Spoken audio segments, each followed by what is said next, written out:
Former Republican House Majority Leader Tom DeLay is back, and he has a prescription for what will cure all of America's political and social ills.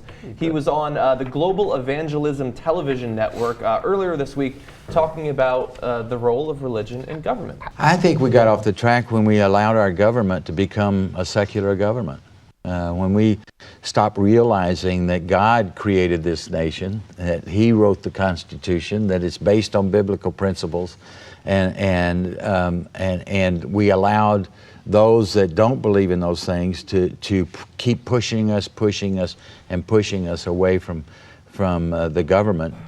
I think that Frank Underwood on House of Cards is actually based on exactly Tom what DeLay. I thought as I was reading this story. Just that they very smartly made him a Democrat. Except that Frank Underwood has never said anything that profoundly stupid. No, that doesn't work now. Yeah. It doesn't Right. work. But the in-office Tom DeLay, the sort of real sophisticated, very successful operative until it caught up with him. That strikes me as super Frank Underwood. And with no morality whatsoever. None at all. And not really much That's of a true, concern actually. about ideology, more just about hardcore politics. Who Politics wins? and power. Right. Well, What's you the know, name in of that- Texas, they used to call him Hot Tub Tom. They did like Yeah, back in the day. They Yeah. did. What's Yeah. the name of the network? The Global Evangelism television network. It's John Hagee's Ministries. I live in, how's there the Global Evangelical Television Network that we can get easily? I live in Southern California. I can't get the Pac-12 network. I can't watch UCLA play basketball, but that Because network God exists is- and people get it. God is withholding the good channels from you. God is keeping Well, it. yeah, Al Jazeera almost bought them, but for some reason it couldn't work out. So now, to the substance of this. When did we get off on the wrong track and head towards secularism? I think the date was 1776. Yeah, it's right around then. Right when the revolution started, and then perhaps when the government formed later in, what was it, 1789. We wrote that Constitution You know, in 1789. Yeah, when we wrote into the First Amendment, you shall not establish a religion, that might have been when we started becoming a secular government. He says it as if like it's a recent development. Like 3 years ago, Obama turned this into a secular government, when clearly that George Washington / Jesus Christ had written the Constitution. Yeah. Well, and Well, also, he also, God in his infinite subtlety, chose a non-believer as the principal author of the Constitution, which was an interesting, Yeah. look, Mysterious ways. I'm not anti-God, unlike most of my pals here, but I got to say that was an interesting move on his part, to pick Thomas Jefferson. Right. Well, I'm not anti-God.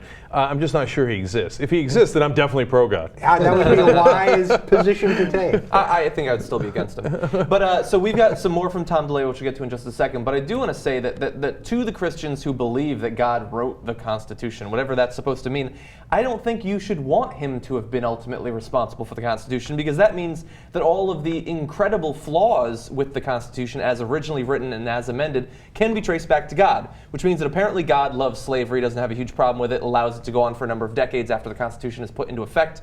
The fact that the Constitution had so many flaws that would eventually need to be amended, the fact that the Bill of Rights had to be added to it, and all the further amendments mean that apparently he's not a great writer, or at the very least he doesn't do enough editing. If you read religious history of any kind that's decently written, you'll find that only in the last 100 years or so that even the most ardent believers of Christianity or any other religion couldn't understand that it was metaphor.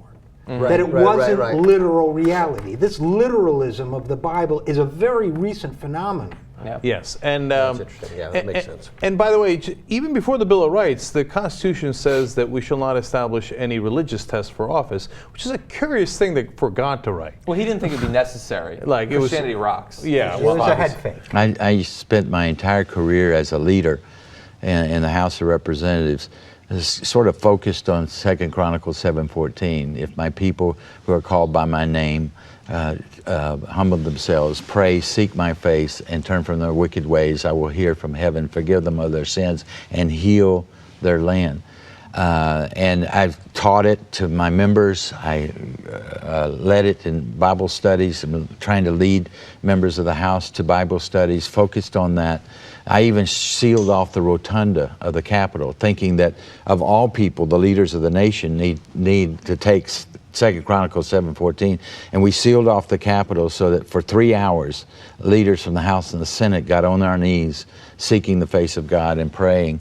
And I really feel now, Pastor Matt, that the Lord has heard us, and I see the Holy Spirit moving, and I pray every day for an awakening in this country, and I think it's coming.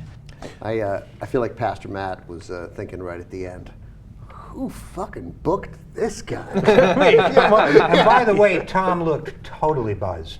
Oh, Didn't he? Yeah, he did. I I mean, thought he you were gonna sounds like say he just totally finished bi. an AA class. Well, that too. But So I liked it, the Rotunda story where they sealed it off and all got on their knees. The part he left out was that they'd invited the lobbyist in right before that.